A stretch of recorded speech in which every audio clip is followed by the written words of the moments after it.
few weeks we have done the. You guys can hear me.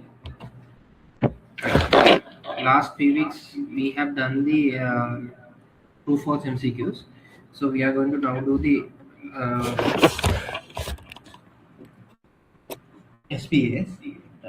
So we'll go to the next SBA. A 50-year-old woman was found it difficult to lift her right upper limb upon waking in the morning. Her speech was altered.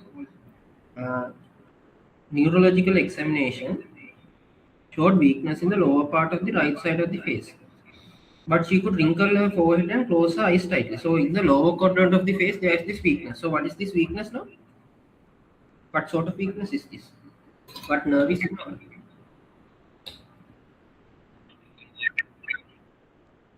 Good. Upper motor neuron, facial nerve causing.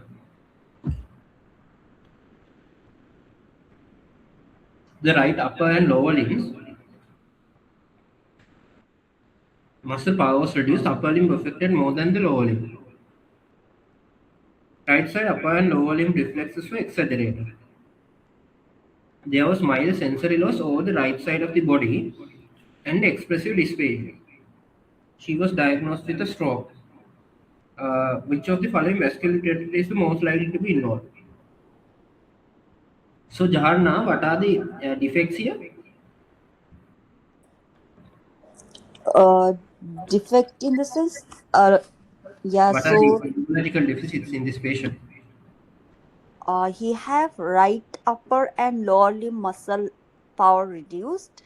Okay, so what sort of reflexes are exaggerated? So this is right side upper motor neuron type hemiparesis. No? Hemiparesis, yes. Okay, upper limbs more than lower limbs. Okay, and what else does he have? Then they have mild reflexes or that you wrote, no? Yeah, expressive dysphagia. Expressive dysphagia, yes. Okay, so if you think about the area in the nervous system that has to be affected, is it in the brainstem or in the cerebral peduncles, or is it in the cortex? Cortex. Why? Because he have expressive dysphagia. I'm not sure though. Good. Yes, you are not sure, but you're correct, right? Okay.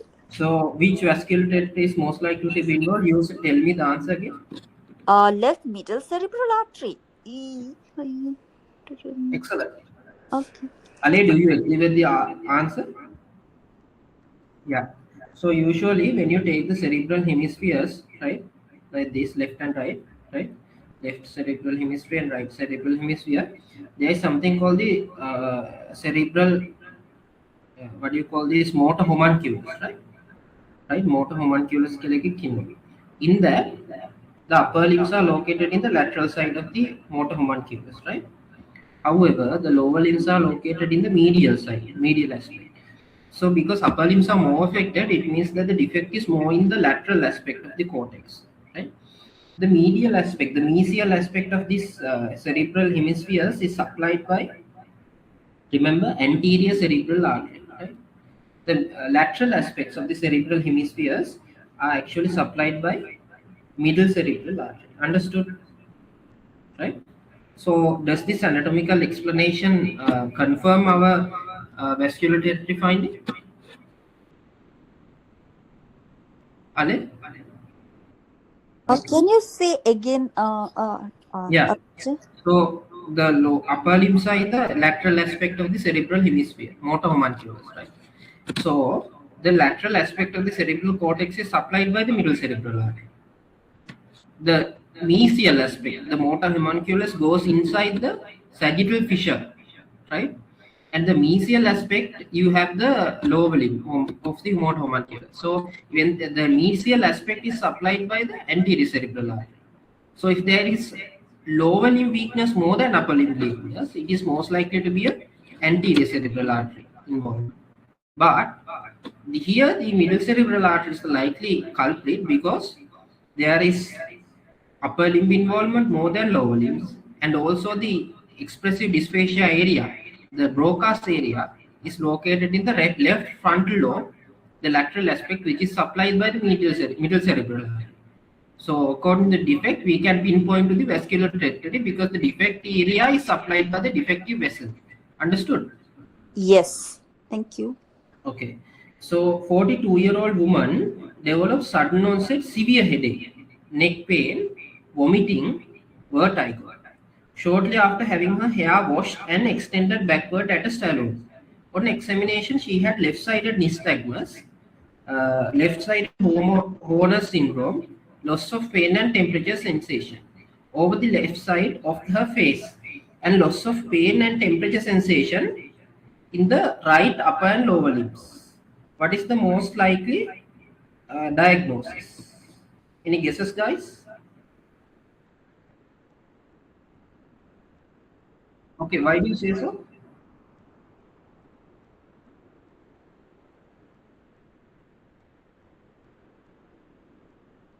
Excellent.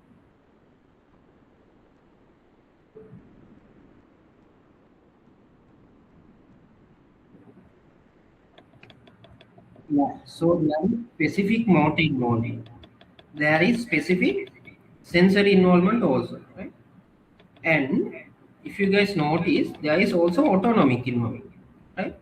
So all these three things happen together when there is brain stem involvement. Understood? In any of the other cases, it cannot take place.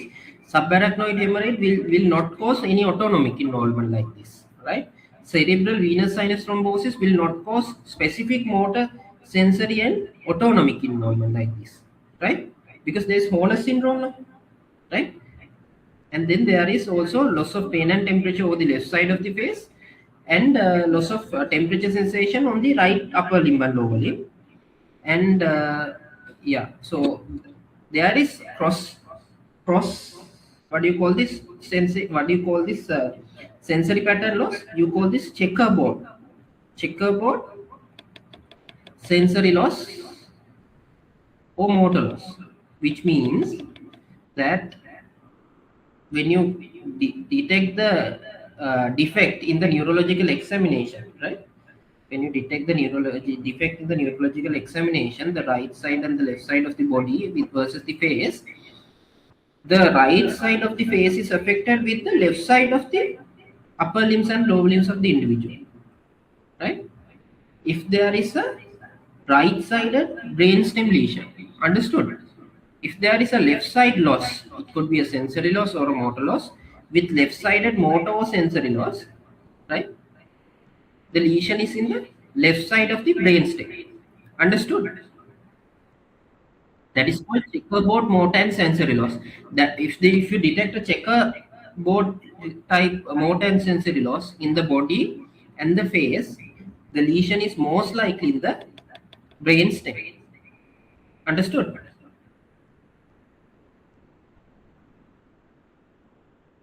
තේරුණාද? කිව්වේ අලේ? A little bit confusing.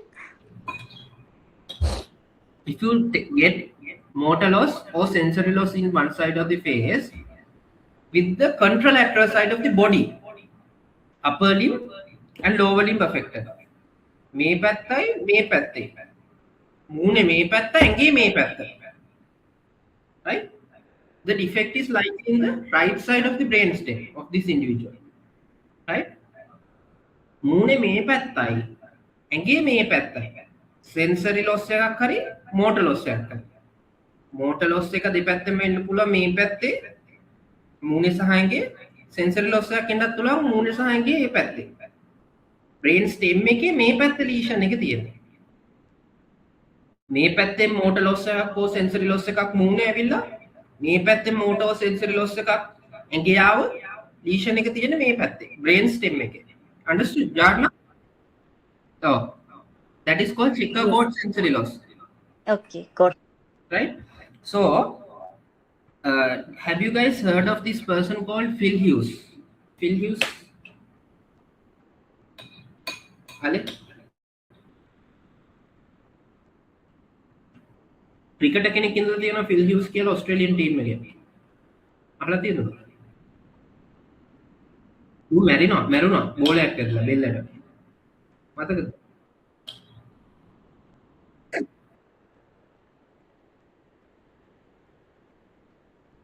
if you මහසෝන දැකලා තියෙනවා කියලා අහලා තියෙනව නේද කතාව?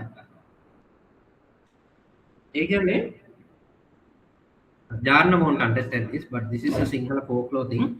ඒ කියන්නේ Okay. පිටිපස්සේ මහසෝන ඇවිල්ලා ගහනවා කියන්නේ පිටිපස්සේ මහසෝන ඇවිල්ලා බලද්දී මේ මිනිස්සු එකපාරටම මෙහෙම බෙල්ල හරවනවා. right? මෙහෙම හරවද්දී sometimes in very elderly individuals you know the vertebral artery goes in the vertebral canal in the back නේ. එතකොට එහෙම බලපු ගමන් vertebral artery එක dissect වෙනවා. එහෙම වුණොත් එහෙම brain stem area එකක ischemic වෙලා විශේෂයෙන්ම respiratory center and cardiac centers වල blood supply එක නැති වුණොත් the patient can die. right? මහසෝන ගහලා නෙමෙයි මැරෙන්නේ මනුස්සයා. මේ මනුස්සයාම එක පාටම වේගෙන් බෙල්ල හරවපු හින්දා. තේරෙනවනේ මහසෝන ගහන එක background එක. yeah. So here the clue to that is this: the patient has had his neck extended backward vigorously at a salon. That is not very good because that can cause one thing. It can cause cervical vertebral fractures. It can cause impingement of the brainstem, and then it can also cause vertebral artery dissection. That can cause ischemia of the brainstem. So all those complications can take place, right? So here the lesion has to be vascular unless proven otherwise because of the type of defect that the patient has had. Right? Okay, understood? Okay. A recently married young woman developed 4 episodes of generalized tonic-clonic seizures following sleep deprivation. Right? She is hoping to conceive soon. According to EEG findings, myoclonic epilepsy was diagnosed. What is the most appropriate management for her? Right? So, what is the most? This is, you don't need to know any specific things regarding epilepsy to answer this question. This is regarding pregnancy and anti-epileptic drugs. Advised to continue her pregnancy while taking sodium valproate and high dose folic acid. Advise her to conceive without treatment. Start on sodium valproate for 3 years to maintain symptom-free interval. Start on valproate and plan pregnancy. Start on levetiracetam and folic acid and plan the pregnancy. Ale, what is the answer? Yeah, you need to maintain her epilepsy-free state, and also you need to allow her to conceive as well. Right? Both need to take place simultaneously. Right? Epilepsy-free state should also be there for the female, and also she need to conceive fully. Jarna, why do we need to control epilepsy in pregnancy?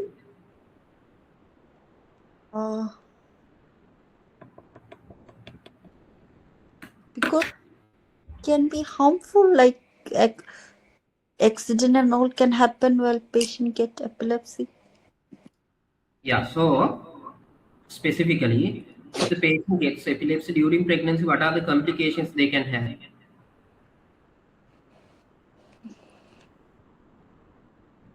If the patients develop epilepsy during pregnancy, what are the complications they can have?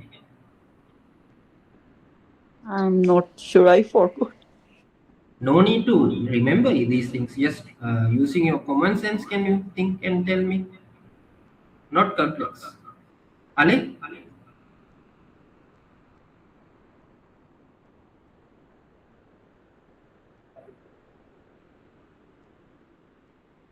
Mm.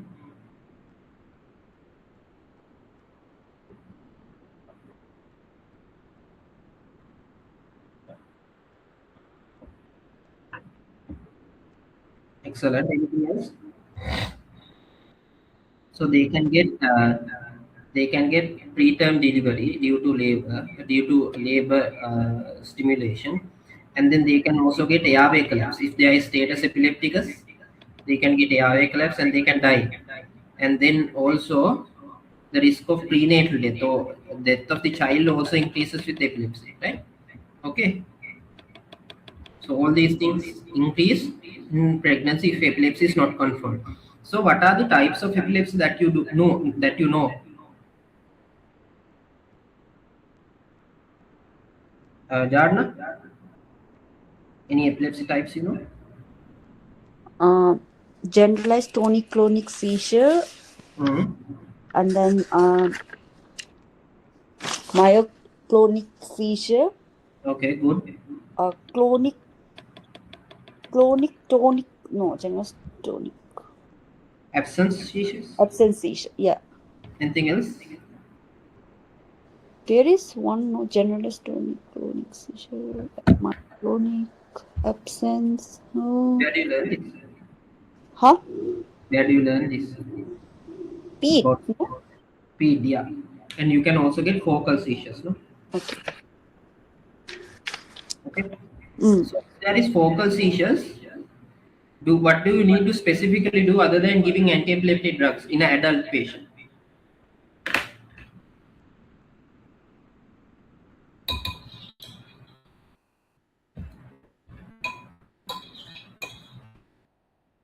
These are common sense knowledge. Huh?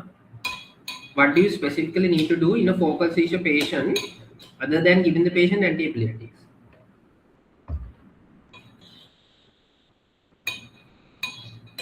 Ale?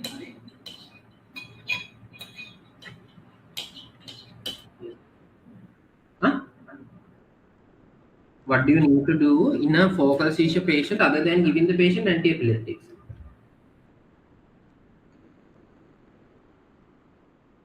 Correct. You need to do brain imaging in adults with focal seizures, right? Always to identify a focus. Now, the drugs. Valproate is there a type of epilepsy which you cannot give valproate for?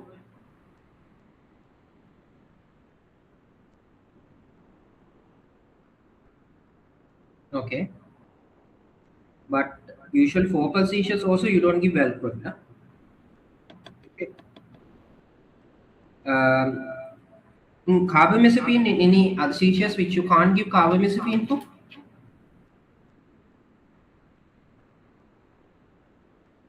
Hello, carbamazepine දෙන්න බැරි මොනවා කියවල?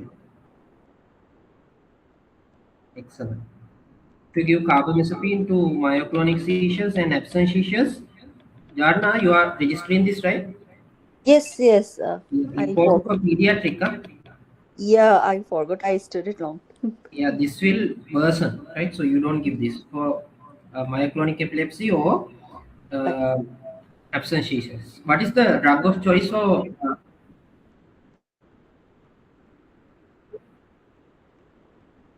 then usually prefer කරන්නේ? ඒක තිප්පි පුළුවන් කියලාද? Usually first line නෙමෙයි, right? Oh. For these anyway you cannot give for myoclonic and absence. Yeah. Generalized tonic-clonic seizures වල මොනවාද drug of choice? Well, Came valorate. yeah. Any other drugs? Mm, Lamotrigine and also levetiracetam are also good. Okay. okay. What about myoclonic seizures? What is the drug of choice? No, valproate, levetiracetam are the drug of choice. Right? And then for absence seizures, what is the drug of choice? Ethosuximab. Excellent. Any other drugs?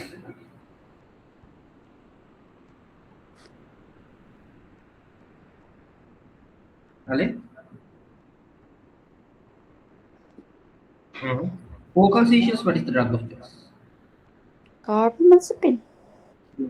Yes. This is the only place where carbamazepine is the first drug of choice.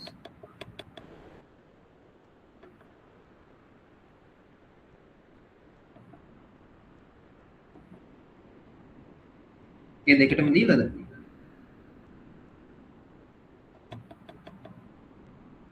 ඒ පොඩ්ඩක් මම check කරලා කියන්නම්. So these are the usual drugs which you give for So remember, if you don't know anything, right? These are the broad spectrum anti-epileptic drugs, right? Broad spectrum anti-epileptics. You can use these anti-epileptics for any type of seizure, right? What are those? Levetiracetam, levetiracetam, lamotrigine, and also valproate, right? Can you tell me what are the drugs that are available, that are anti-epileptics available in IV form? IV form of anti-epileptics that are available? Benzodiazepine. Mm. I will never there. IV levetiracetam is there, but it's not very commonly used in Sri Lanka because it's very expensive, right? Good. Any other drugs? Benzodiazepines tama use කරන්නේ අලේ නම මොකක්ද benzodiazepines වල? Midazolam. Midazolam is better than lorazepam. Any other drugs? IV diazepam. Diazepam. What is the drug of choice for neonatal seizures? Hello.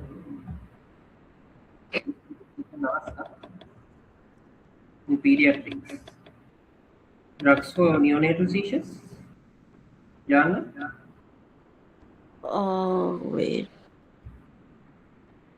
Midazolam or No. no? IV phenobarbital, no. IV phenytoin. Right? Okay. Okay. Just revise these things. They will commonly ask these drugs. So, what is the answer to this one? Start on the E, no? Now, I have a question. Does this patient need to be on normal folic acid dose or high dose folic acid? Ale? Is it only for levetiracetam or valproate or for all antibiotics?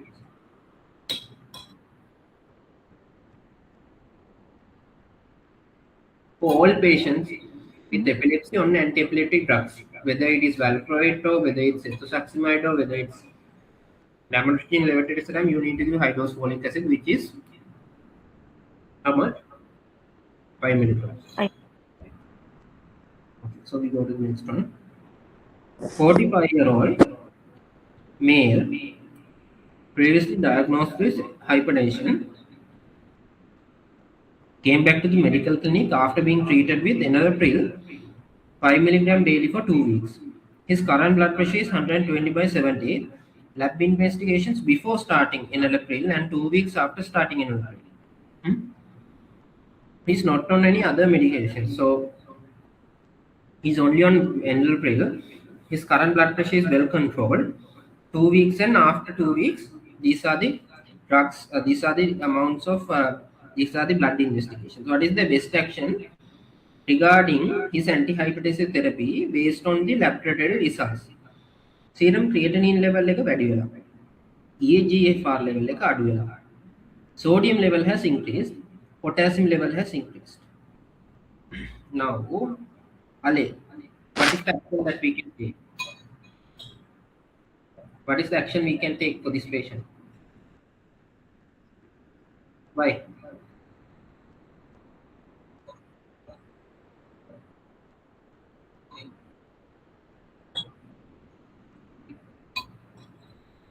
By how much? By how much is considered normal?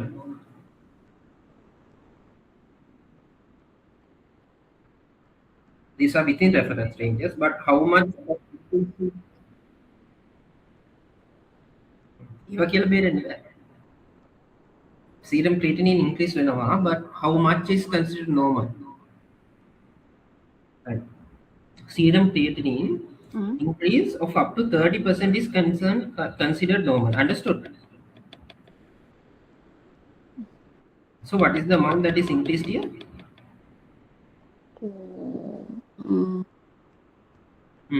How much? 0.28 again. Yeah, Mm. divided by 0.8. What the very net 30 volt order?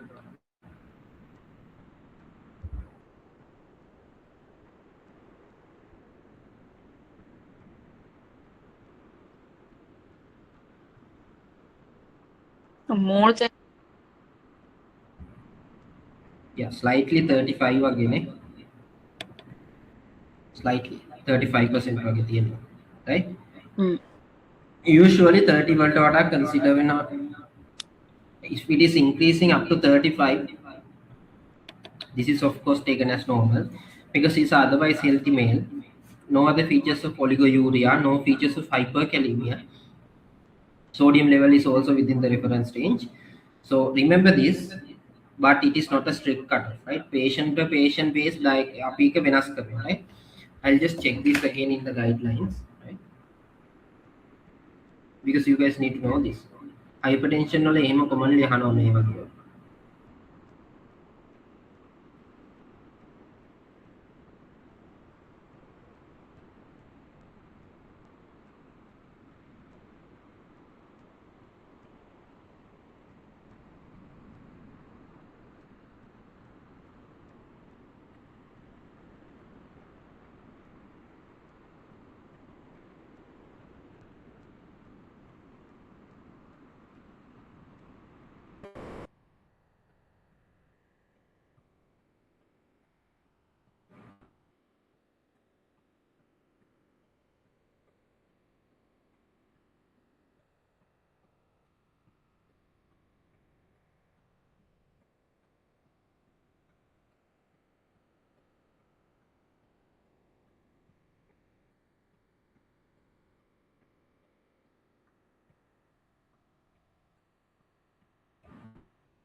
Yeah.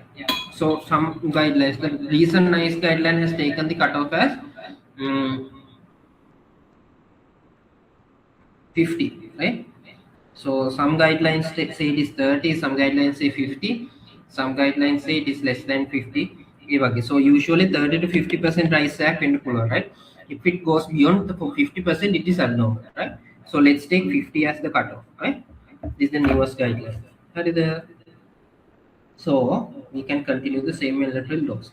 Just imagine this patient had uncontrolled or poorly controlled blood pressure. Now we are not going to change the lateral dose. No, so he has had poorly controlled blood pressure despite being on enalapril. What is the next thing we can do, Ale?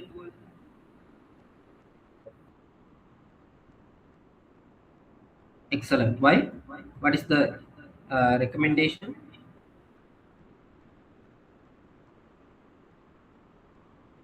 No, because now in current guidelines it is recommended that combined therapy is better than single therapy, right? Okay. Now imagine this patient is on calcium channel blockers, thiazides, and enalapril, all three, right?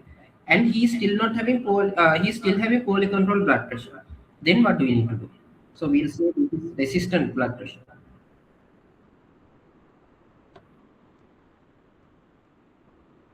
Yes. Then we have to add spironolactone.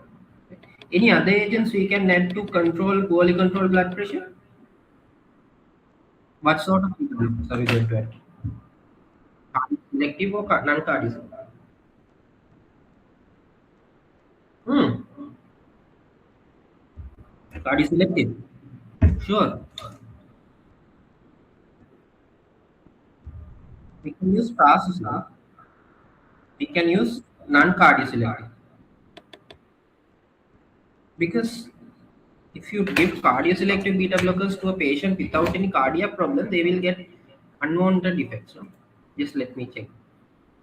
Uh,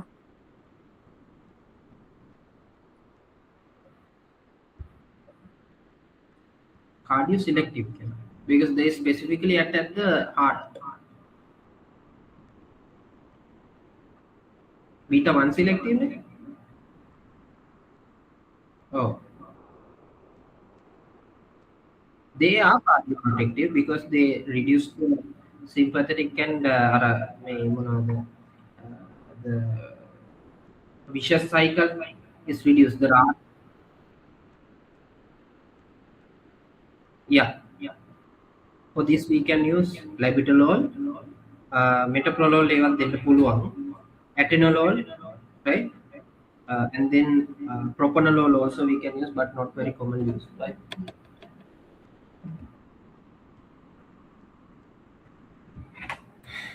So usually using labetalol or atenolol like drugs. Understood? Yes. Because beta 1 blocking agents, bisoprolol, carvedilol, metoprolol, those are specifically Mhm. acting at the heart, right? So those won't reduce the blood pressure. Understood? Okay. And Ale understood the, yeah, beta 1 together. There is a mnemonic. Now beta 1 selective beta blockers, which are cardio selective beta blockers, right? There is a mnemonic which is called British Medical Council. Bisoprolol, metoprolol, Okay. and carvedilol. Shape the shape though. Right. These are usually given for what all Jarna? Beta 1 selective beta blockers. Ale? Coolness Anything else? and For stable angina, unstable angina also you can give. yeah. Why do we need to give this Ale in stable angina and unstable angina?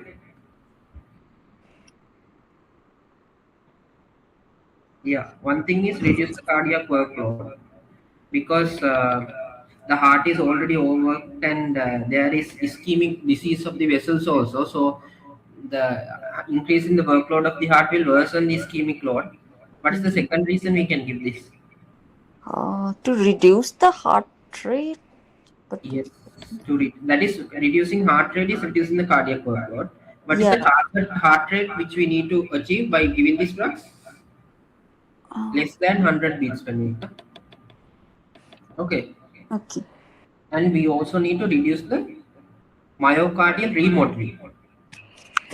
Some patients will have myocardial remodeling, which will later on lead to heart failure. Understood? Yeah. Yeah. So, if we cannot give beta blockers to a patient with unstable angina or stable angina due to some reason like asthma or some other COPD or some condition, what is the other drug we can give? Ale, me meva ano the cardiovascular medicine very commonly asked. Hello. Can't beta select the blocker. What do you think? Is that the question? Hmm? What is your question? Mukadda? What is your question? I didn't understand. I did not. Prashne. Oh. I'm asking if a patient is having an indication for beta blockers, Mm-hmm. but beta blockers are contraindicated. Say the patient is having asthma or Yeah. COPD. Uh, Then what is the drug we can use to reduce the heart rate of the patient? Digoxin. no, no. Anything else? Have you guys heard these drugs? Ivermectin? Carvedilol. No. Oh, Ivermectin. Iverbrid. Yeah. What does it do? Mm, can't remember. It acts at the funny sodium channels and reduces heart rate. So instead of beta blockers, you can use ivermectin if it is contraindicated in the patient. Right? Understood? But Arunaja, Yeah. this cardiac selective beta blocker are for it will only attack the cardiac beta blocker. No, if they Yeah, have yeah. COPD and asthma, we can But still there use, is right? something called Uh, what? There is something called cross-recept activity. Right? okay. So even though we have engineered the beta 1 blockers to act specifically at beta 1 receptors, it can of course go and act at beta 2 also. Right? Okay. Okay. So we don't want to take risks. Why? What happens if we give beta blockers to a patient with COPD or asthma? Ale? It what?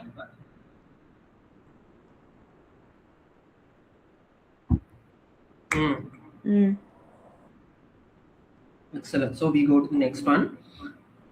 දැන් මේවා කතා කර යන එකද හොඳ නැත්නම් උත්තරේ අරගෙන විතරක් යන එකද වලට? කතා කරන හොඳයි. Yeah, you guys can understand and Yeah, we can remember because we are also telling no. I mean, Yeah. I don't know. We hopefully we will remember. 42-year-old businesswoman with history of chronic alcohol use presents with palpitations and breathlessness, right? Mhm. No chest pain. ECG shows non-sustained ventricular tachycardia. Chest X-ray reveals cardiomegaly with upper lobe diversion. So she's having Heart heart failure. failure, right? Yeah. Hemoglobin is low. NPV is high. So that is the picture of alcoholism, right? CRP is elevated. AST, ALT is also elevated. Sodium level is low. Is sodium level being low normal? Heart failure patients? No, It can be normal, no? Right? okay. Because there is increased action of what? ANP, BNP. Mm. Potassium level is a bit high. ESR is slightly high. What is the most likely cause of her heart failure? Reasons?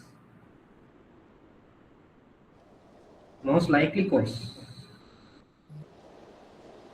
What are all the causes that can cause this heart failure in this patient? What are the all causes? Ale? Diabetic. We don't know whether she is diabetic or alcohol. That is one thing. What does alcohol do to the heart? Huh? I actually don't know. Yeah, alcohol causes arrhythmias. That is one thing. AF is a common arrhythmia that is caused by alcohol, but she does not have any arrhythmias according to the stent. Any other ways that alcohol causes heart failure? It increased the fluid overload. No, it causes myocarditis. Okay. Where the myocardium is damaged and destroyed and fibrosed over time, right?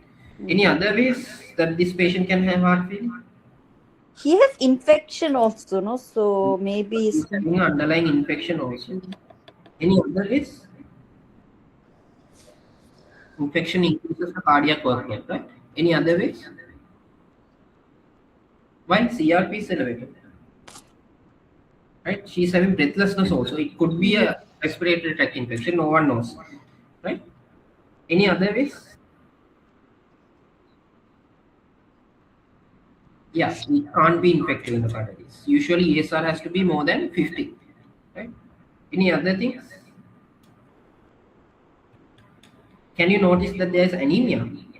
Does anemia worsen heart failure? Hello? Yeah. Yeah. And then can you notice that there is liver enzyme elevation? There is liver enzyme elevation, metabolic syndrome, or cardiometabolic syndrome. There is something called metabolic liver disease associated heart disease, right? Cardiometabolic syndrome can also cause heart failure in this patient, right? So, out of these causes, what is the most likely cause for heart failure?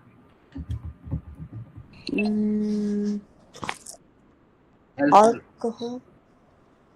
Yes, alcohol abuse is the likely cause, and she might also have underlying ischemic. No one knows, so ischemic vascular disease can also be seen in the coronary arteries, right? Yeah. So in a patient, you have to identify all the causes for heart failure. Why? Why do we need to identify all the causes of heart failure in a patient? Is it to answer MCQs, SCQs, to do cases? To treat? Yeah. We need to treat the patient. If the patient is having severe anemia, we need to give a blood transfusion. If the patient is having alcohol-related alcohol poisoning or alcohol toxicity, we need to do the relevant treatment for that. there's infection, we need to pump the patient with IV antibiotics. If the patient is having features of ischemic vascular disease, he might need to go stenting or so on, right? So all these things matter. Right? Okay. So we go to the next one. A 53-year-old woman with hypertension on prazosin 5 milligram daily, nifedipine 20 milligram TDS, enalapril 10 milligram BD, comes with headache, drowsiness, and confusion. Right? Her blood pressure is 120 by 110, 220 by 110. Fundoscopy reveal papilledema. What is the most appropriate next step? Right? So she has been on what drugs? Prazosin, which is alpha 1 blocker, nifedipine, calcium channel blocker, enalapril, ACE inhibitor. She comes with these symptoms. 20 by 110 papilledema is there. What is the diagnosis now? What sort of hypertensive emergency is this? Encephalopathy.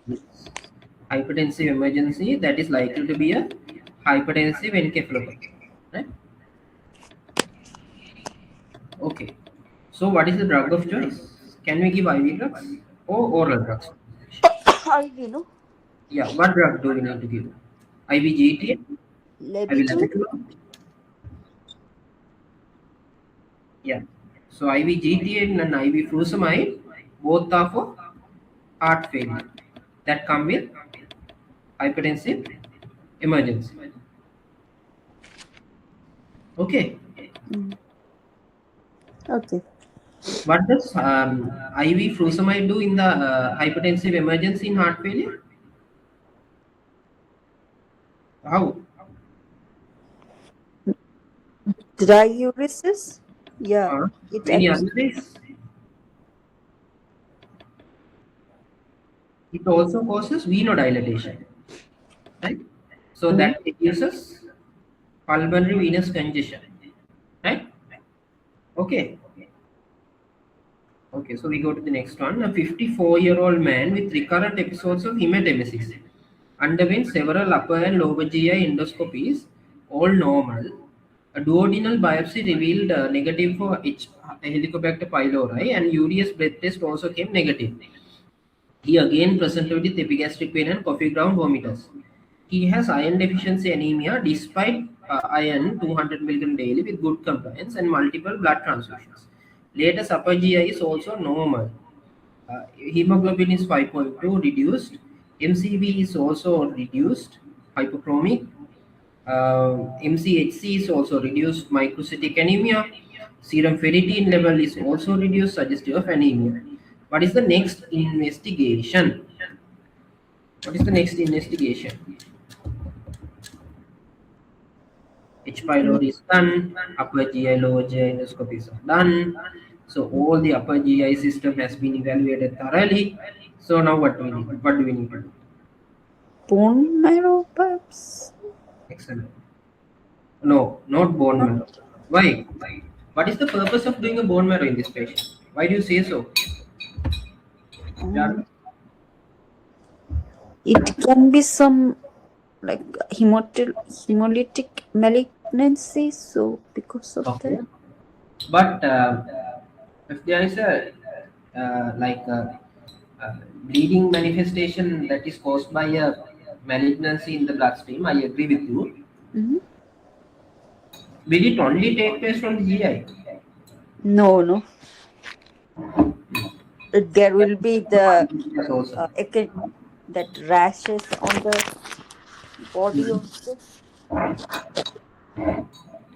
Okay, Ale, what do you think?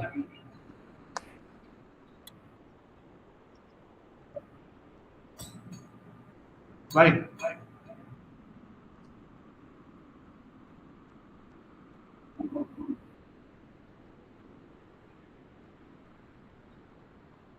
Yes.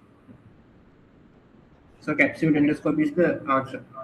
Any other ways that we can identify the causative site for bleeding? Skin. Hmm? Skin. No, I'm asking any other investigation we can do to identify the site of bleeding. Uh, full blood. No, full blood count is done. No use. Lower GI is done. Anyway, any other way?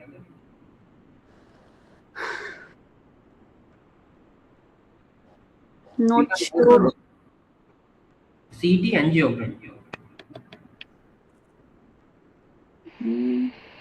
Okay, in the CT angiogram, we do the red cell nucleotide testing, right? Mm.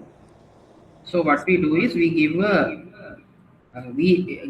blood sample with radionucleotide labeled RBCs, and then check the patient for bleeding by doing a CT scan, right? So there, of course, we can identify the area which is bleeding in the patient. So sometimes you can see the red blood cells bleeding from the small intestine, right? Mm. Right? Understood? Wait. Can you say that again?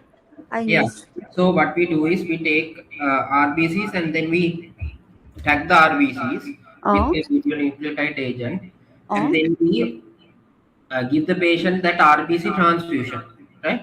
Mm. Then what we do is we do a CT. We take a gamma camera or a CT scanner, and then we identify the bleeding vessel that is bleeding specifically, Okay. because that tagged RBC we can identify in the camera, right? Oh, okay.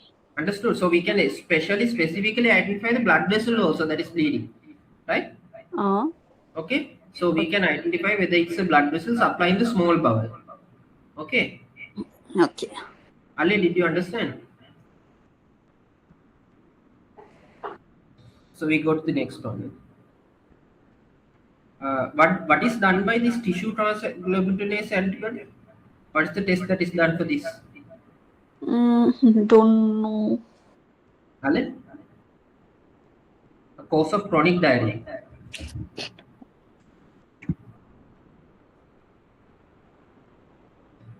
C. Celiac disease, right? Remember, Mm. if you suspect celiac disease in a patient, which means that the patient gets chronic diarrhea after ingestion of gluten, right? Yeah. Gluten is palm pity, right? You can get celiac disease. You can suspect celiac disease. So what you do is you check for the tissue transglutaminase antibody. Understood? Okay.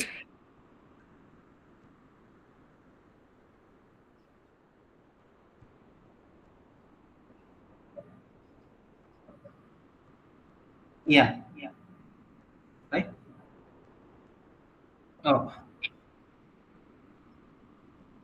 inflammatory diarrhea. What do you try?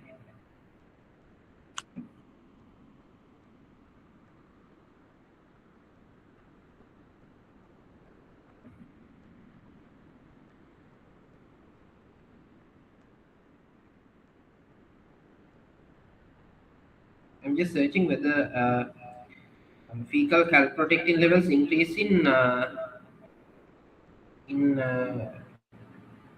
make up the Crohn's disease and ulcerative colitis. Sorry, celiac disease.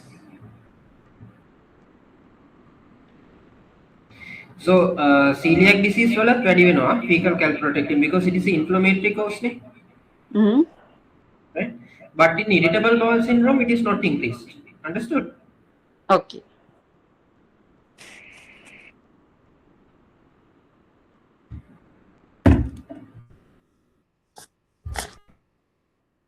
So we go to the next one. A 45-year-old chronic alcoholic patient presents with recurrent abdominal pain, steatorrhea, weight loss, and mild fever. What is the best test to identify the cause for this presentation? Chronic alcoholic, recurrent abdominal pain, steatorrhea, weight loss, and mild fever. Best test to identify the cause for this presentation. Ale, what is the best test? Mm. What do you see there? Excellent. Jarna, did you understand this question? Yeah, it's kind of little bit surgery type, no? Yeah, you can get pancreatic calcifications because this is chronic pancreatitis in the history. Lot of gastroenterology questions are asked. Yeah. No? Who is there? Gastroenterology in medicine? No one is there actually. Still giving question.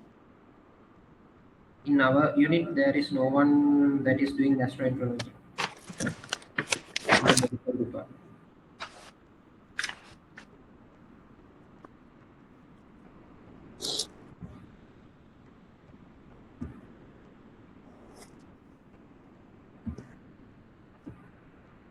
Okay, so we go to the next one. 29. 76-year-old female uh, woman presents with 3-day history of fever, abdominal pain, diarrhea. She was hospitalized for a skin infection 3 weeks ago and was treated with IV antibiotics, discharged on oral antibiotics, completed 6 days ago. No past medical history, not on any long-term medications, healthy female. She's past medical history is healthy, febrile, 110 by 90. Pulse rate is 126, respiratory rate is 21. Abdomen reveals tenderness, distension, sluggish bowel sounds. Other examination is unremarkable. What is the most likely diagnosis? So we'll go 76-year-old female, 3-day history of fever, abdominal pain, and diarrhea. So severe. Is this acute or chronic diarrhea? Acute. Yeah, this is severe acute diarrhea. Okay. Severe acute diarrhea. For a skin, she was hospitalized for a skin infection 3 weeks ago and treated with IV antibiotics. Was discharged on oral antibiotics, completed 6 days ago. No past medical history. Abdominal examination reveals tenderness, distension, and sluggish bowel sounds. Why do we say as sluggish bowel sounds? Why? What are conditions which lead to sluggish bowel sounds?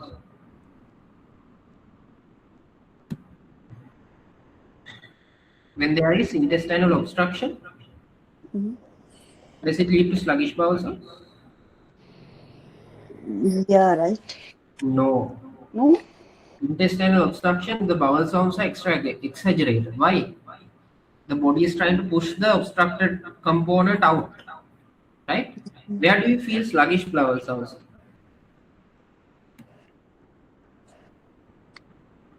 In pancreatitis, it can be there in sluggish bowel sounds. Why? Because there is ileus, right? If there is paralytic ileus following abdominal surgery, there can be sluggish bowel sounds because the bowel is paralyzed. Understood? Okay. So here, what do you think is the likely diagnosis, Ali?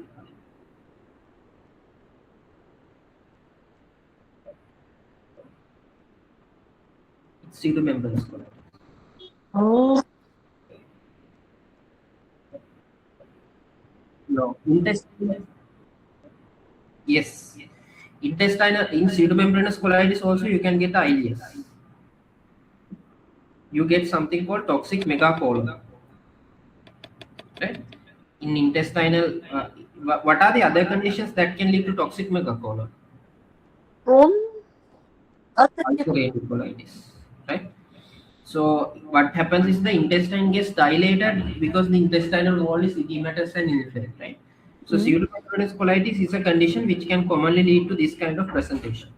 So what are the antibiotics that are commonly given in pseudomembranous colitis which leads to this kind of which leads to pseudomembranous colitis? Broad spectrum තමයි ඉතින් කියන්න ඕනේ නම්.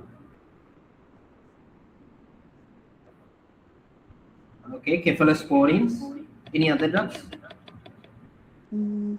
Fluoroquinolones. Right? Understood? Okay. What is the treatment for pseudomembranous colitis?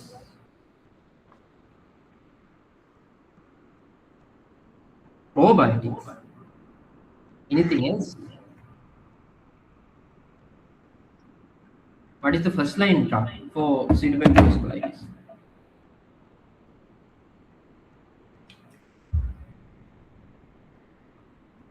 IV? Yes. IV or oral? Metronidazole? Any other drugs? Mm. You guys need to remember this. This was discussed in the last MCQs, medicine MCQs. Right? If the pseudomembranous colitis is very severe, what do we need to do?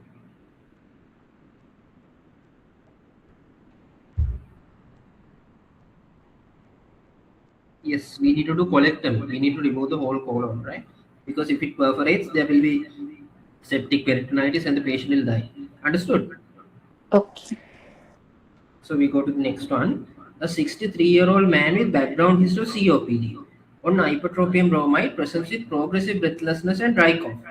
He has had good exercise tolerance until last week. On examination, low fine crackles were heard. What is the next most important management step? What is hypertropium bromide? Huh? What is hypertropium bromide? Hypertropium. Hypertrophy. It is. Yeah. No. It is a muscarinic receptor antagonist. What is a long-acting muscarinic receptor antagonist? This is a moderate act. Oh. Any ultra long-acting muscarinic receptor antagonist? Tiotropium. Have you heard of this now? Yes. So you guys need to remember this, basic pharmacology. He has had good exercise.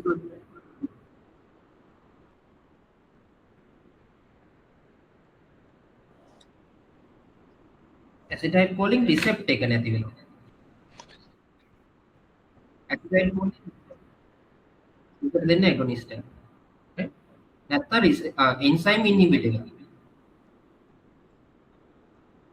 Right? තේරෙනවද නේද?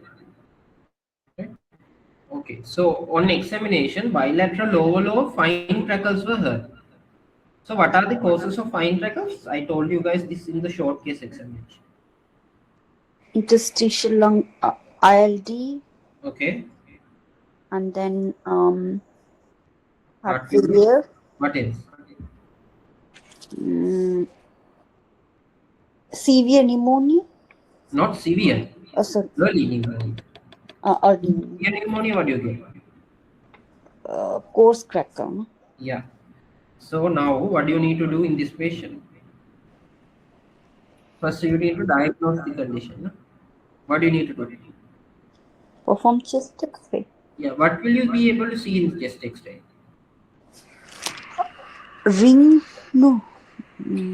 Chest X-ray, you will be able to see signs of heart failure or consolidation. That is how you come to the diagnosis. In this patient, is ILD a likely diagnosis? No. Why? No. Because this is over 1 week. ILD is usually a chronic progressive disease. Right? Usually, if the COPD patients come with breathlessness, right? Usually, if COPD patients come with breathlessness, remember, COPD patients with shortness of breath is commonly due to number 1, heart failure, number 2, acute infective exacerbation. Right? These are the two most common causes for COPD patients coming with shortness of breath. Understood? Yes. Echo heart failure, echo acute infective exacerbation of COPD. Okay. Why is heart failure common in COPD patients?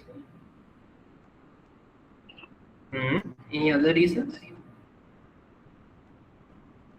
These patients are usually smokers, old people. So their heart will anyway have ischemic burden. Understood? Okay. So heart failure is also common. Do you know that? Right. So we go to the 31st question. A 45-year-old man diagnosed with pulmonary TB on FDC for 2 months, presented with nausea and vomiting. On examination, there is mild icterus, no fever.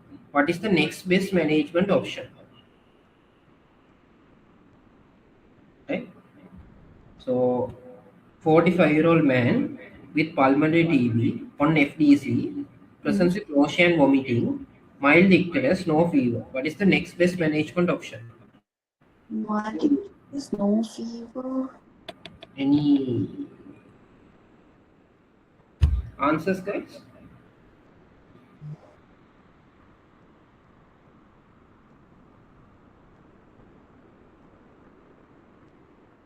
Yes. What are the FDC combination drugs? Rifampicin, isoniazid, Mm-hmm. pyr Ethambutol. butyl, and then Right. pyrazine. So, what drugs usually lead to hepatitis? Iso, All drugs all drugs, no? cause hepatitis. So, if there is hepatitis, what do we need to do? Stop the drugs? Yes. So, we need to stop the drugs for 1 week and see. When the liver enzymes go out, reduce, we start the drug again. That is what we do. Understood? Okay. Right. What are the second line anti-TB drugs?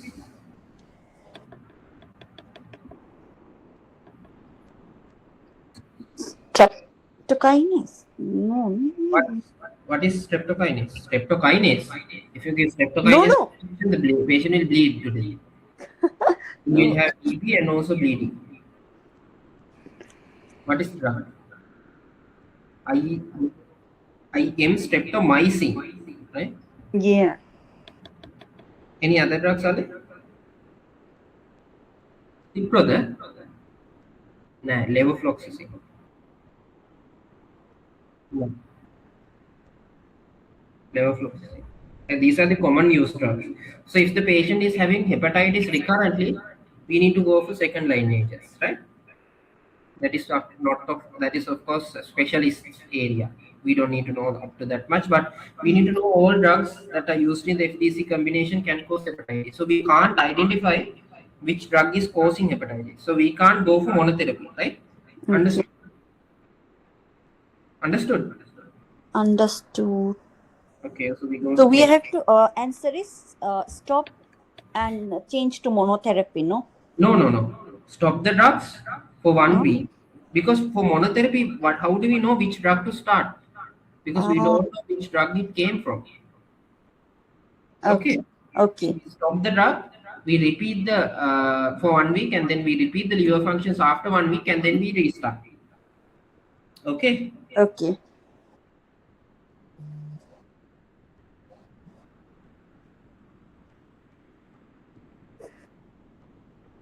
Okay. So we go to the next one. A 42-year-old, previously healthy male, presents with 3-day history of fever, productive cough, right-sided mild chest pain. She is well oriented. Respiratory rate is 14 breaths per minute. Pulse rate is 84. There are signs of right lower zone consolidation.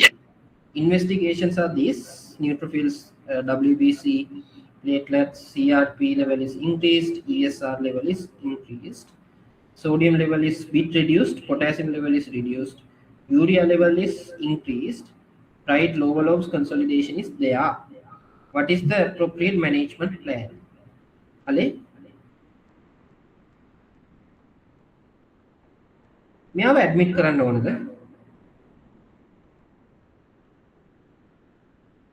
But this patient is, what is the pneumonia severity score we can use? What is pneumonia severity score? Hello? Yeah. මතක් කර? Curve 65. So what are the components of curve 65? Age more than 65. Okay. Anything else? Loss of consciousness. Okay. Increased urea levels. And what else? Respiratory rate more than 20 hari 15 hari. Right? Okay. And then blood pressure also reduced. Hypotension. Okay. Anything else? Check again.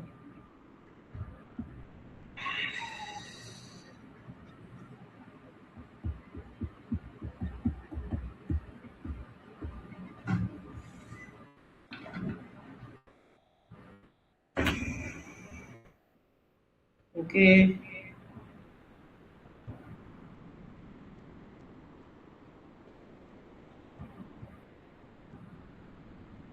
Why is everything Spanish? Spanish way.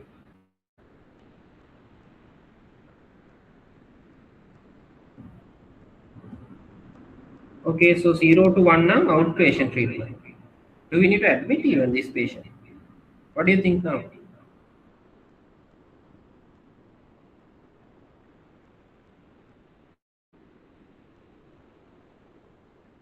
Respiratory 30 volt available. Less than 90 by 60. Okay. Urea is the order.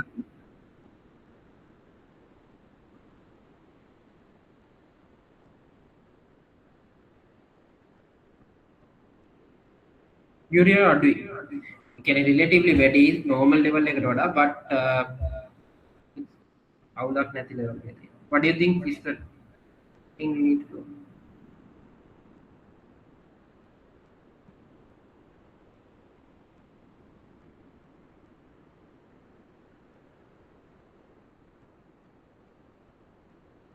0 to 1 now outpatient, 2 now inpatient, 3 plus or more now HDU hari ICU hari. HDU hari ICU. Right? So yeah, admit karana. Yes, understood. So we'll go to the next one. A 27-year-old man with end-stage kidney disease presented with dyspnea on minimal exertion. He's on the renal transplant list. Hemoglobin is 5.2. What is the most appropriate management? Can we give IVN and erythropoietin to this level of hemoglobin? He's having symptomatic anemia. Then what do we do? How many weeks does it take time to act? How long does IVN take to act? Ale? Can you keep this patient on 2 weeks? So what do we need to do now? Why can't we give non-nucleated blood transfusion?